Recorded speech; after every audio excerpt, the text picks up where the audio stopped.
Então, aí é um caminho dentro desse planejamento de gestão. Bem como colaborar para o desenvolvimento de políticas. Novas demandas para a infraestrutura das cidades.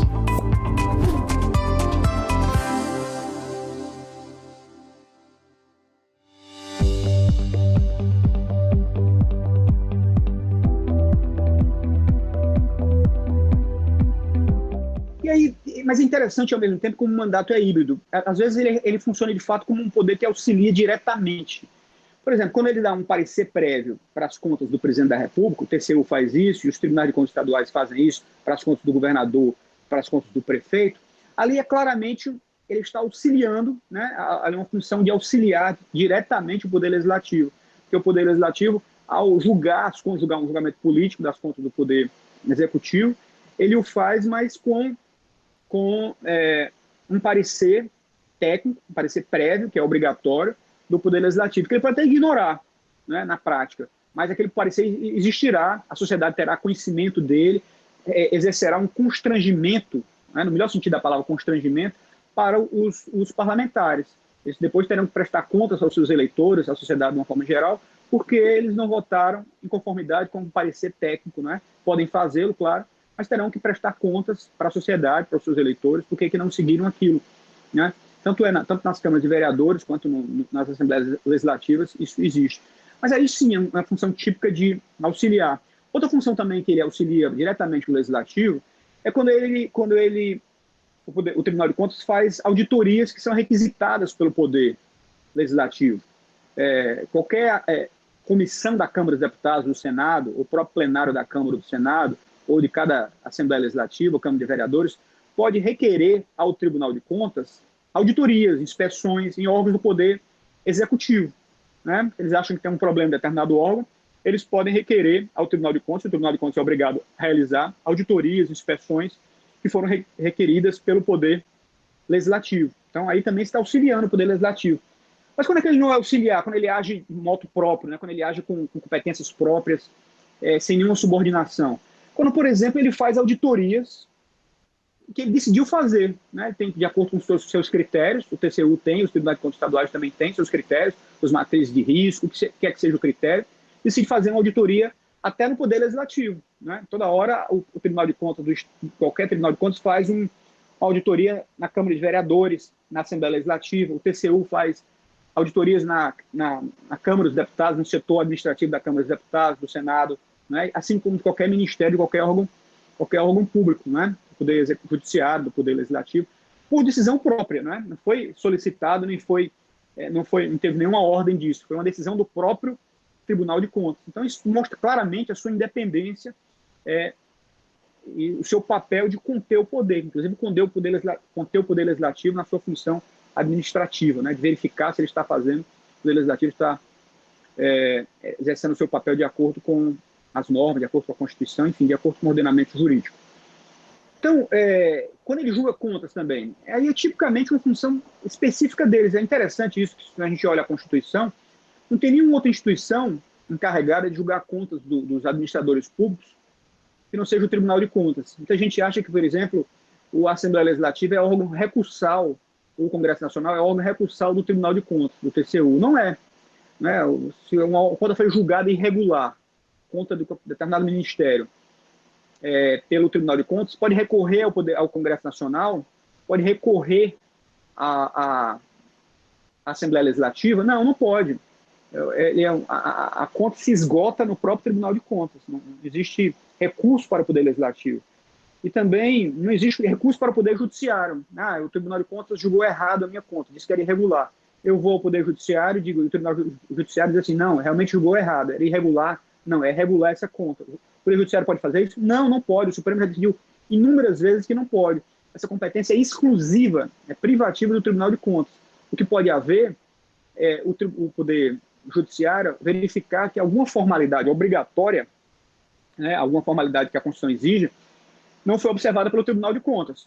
Por exemplo, o contraditório não foi observado, a ampla defesa não existiu, alguma fase foi atropelada, alguma formalidade obrigatória, né, que estava no regimento, que estava na lei orgânica, que é um princípio do devido processo legal, não foi observado pelo tribunal.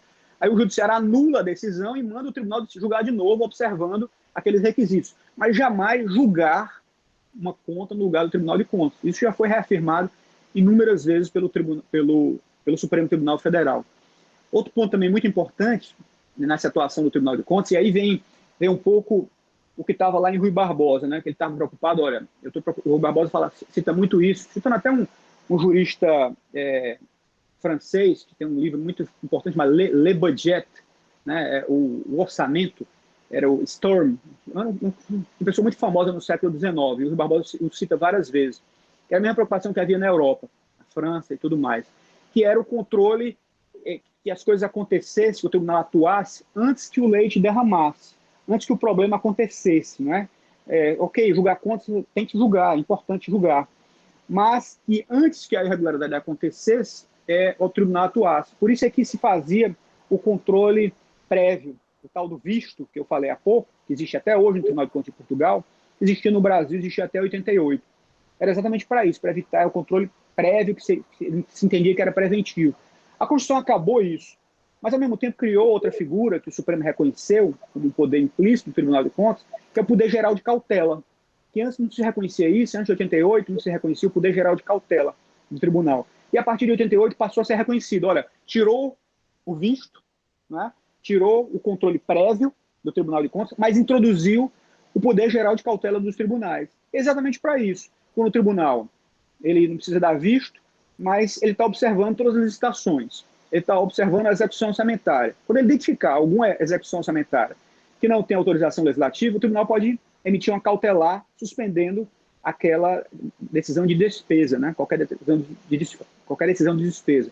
Ele pode suspender cautelarmente uma licitação que esteja sendo realizada, que esteja em desconformidade. Uma licitação, olha, está realizando uma licitação, estou vendo aqui que não tem licença ambiental. Opa, a lei exige que haja prévia licença ambiental para fazer essas determinadas licitações.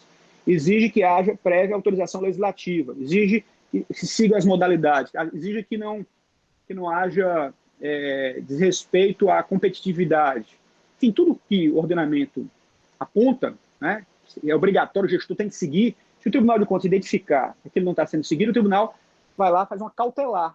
Cautelar é para isso, ó, substitui o visto, o controle prévio, mas é preventivo. Não pode fazer assim, corrige isso, corrige aquilo, né? E o tribunal pode atuar. Conselheiro, Pois não. posso te fazer uma pergunta? Claro. Eu estava bem atenta à sua fala e num determinado momento o senhor falou uma frase que o senhor disse assim, não é à toa que muitas vezes o próprio Tribunal de Contas, quando cumpre bem o seu papel de contentor de poder, né, do poder em exercício, ele muitas vezes é ameaçado em suas prerrogativas. E quando o senhor me falou isso, me veio à cabeça dois fatos não tão longínquos, né? São fatos dos últimos 15 anos, vamos dizer assim, da história do Brasil, que envolvem os tribunais de contas, que me chamaram muita atenção. O primeiro foi ainda a época do governo Lula, quando o Tribunal de Contas da União passou a fazer auditorias muito intensas nas obras públicas de grande porte, né, que eram tocadas por grandes empresas construtoras do Brasil, que depois veio a desembocar em toda aquela Operação Lava Jato, foi antes da Operação Lava Jato. O Tribunal de Contas estava fazendo uma atuação muito grande, auditorias muito intensas nessas áreas, e houve uma recomendação ao Congresso Nacional que determinados contratos fossem sustados. Quando o Tribunal de Contas fez esse movimento, imediatamente uma emenda à Constituição começou a andar também rapidamente dentro do Congresso Nacional para extinguir o Tribunal de Contas da União e que a área de controle da atividade administrativa passasse a ser feita por uma secretaria do Congresso Nacional. Esse é um fato. Uma segunda situação recente, que inclusive foi levada ao Supremo Tribunal Federal, é a situação do Tribunal de Contas dos municípios do seu estado, que diante de uma situação política desgastada, havia ali um estopim político, foi extinto, né? Foi solenemente extinto. Isso foi ao Supremo Tribunal Federal e a discussão era pode o Poder Legislativo, né, extinguir o Tribunal de Contas. No caso do Estado do Ceará, os servidores foram absolvidos pelo Tribunal de Contas Estadual, que assumiu as atribuições, como ocorre em outros estados do país, que não tem Tribunal de Contas nem do município, nem dos municípios, né? No caso de vocês, aí no Tribunal de Contas do Estado, vocês avocaram essas atribuições e os servidores vieram. Ou seja, o serviço público de controle continua sendo prestado, né? O ato administrativo do controle continua sendo prestado. Como é que o senhor entende essa autonomia dos tribunais de contas nesse ambiente sutil de que, dependendo onde o Tribunal de Contas põe a mão, pode haver sim um movimento do Legislativo, agora corroborado com a possibilidade da extinção do tribunal, como aconteceu no estado do Ceará, que o Supremo reconheceu essa possibilidade. Eu fiquei chocada quando eu vi a decisão, mas ao final não houve prejuízo no controle, porque continuou sendo realizado por outro órgão. Como é que o senhor vê essa segurança para o exercício da função do Tribunal de Contas, toda vez que ele exerce bem, ele é ameaçado de ser extinto? É interessante isso, mas é exatamente esse o ponto. O poder, né? E por isso que é importante estudar história, o poder é sempre isso, ele sempre está querendo avançar, não só no Brasil, mas no mundo todo. Quando a gente olha, por exemplo, a Constituição americana, né, todo aquele debate dos federalistas e tudo mais, ele diz, olha, se os homens fossem anjos, você não precisava de controle, né? Mas o controle, ao mesmo tempo, ele incomoda, claro que vai incomodar. Mas isso sofre até instituições mais poderosas, ainda mais importantes institucionalmente do que o Tribunal de Contas. Veja, quem mais sofre é o Supremo Tribunal Federal. No Brasil, né, durante a ditadura Vargas aconteceu isso, a ditadura de 64 fez a mesma coisa. Agora, vez por outra, a gente vê tantas ameaças ao Supremo, vão aumentar o número de ministros, isso, aquilo, outro, né? Nos Estados Unidos aconteceu isso também. Quem olha a história americana, no New Deal, o Roosevelt, o que ele queria? Ele estava muito incomodado, porque com o New Deal, que era a expansão, várias coisas importantes, muito importantes, mas entre as coisas importantes tinha também a expansão do governo federal frente aos estados, né? O federalismo lá que fortaleceu o poder central. Roosevelt defendia isso e fez várias medidas para isso. O que aconteceu? A Suprema Corte era um dique, era uma coisa que impedia, que continha Roosevelt. Houve muita ameaça de aumentar o número de ministros da Suprema Corte americana. Vários, e chegou a mandar para o Congresso projeto, e até que o próprio Supremo resolveu, isso está na história documentário, o próprio Supremo resolveu flexibilizar a sua jurisprudência e aceitou, pelo menos em parte, em grande parte, a expansão do poder central contra os estados, né? Isso agora está até depois que acabou sendo revertido, em parte também, e vem uma grande discussão. Mas o ponto central, professora Ana Carla, eu acho que é exatamente esse, é que o poder se incomoda com a contenção, né? Uns mais, outros menos, essa vocação de aceitar a convivência democrática, aceitar que existe uma contenção, nem todos têm, exatamente, às vezes bem intencionados ou não, mas o fato é que sempre causa esse incômodo. Então, o exercício do poder é sempre sujeito a isso. O Supremo passou, eu lembro, por exemplo, essa experiência aí que a senhora falou, mas se a gente olhar, por exemplo, no Supremo existia uma emenda à Constituição tramitando, que era no seguinte sentido: toda decisão do Supremo em ADI, ação direta de inconstitucionalidade, ela poderia ser revista pelo Congresso Nacional. Então, o Supremo, ou seja, aquela discussão, quem é o guardião da Constituição?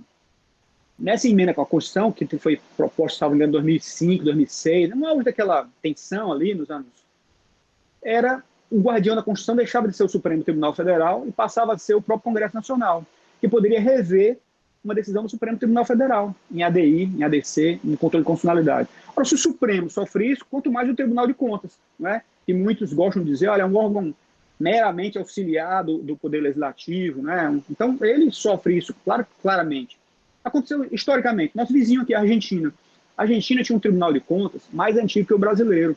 Eles tinham a Argentina, que é um federalismo, como todos sabemos, tinha um Tribunal de Contas da União mais antigo que o brasileiro, tinha mais de 150 anos. No governo Menem, início dos anos 90, eles acabaram o Tribunal de Contas. O que é que eles fizeram lá? Eles é um órgão que, na prática, a efetividade é muito pequena. É um órgão que é basicamente congressual, ele é formado pela a oposição, os membros, que são os integrantes. A metade são os integrantes da oposição e a outra metade os integrantes da situação. É um critério de proporcionalidade partidária. Mas esse é o Tribunal de Contas da União. Hoje é isso na Argentina.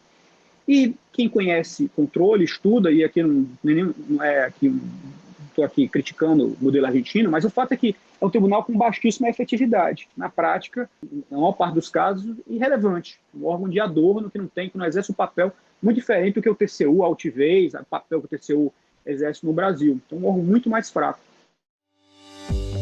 Você está gostando desse episódio? Então fica conosco e assiste o próximo bloco.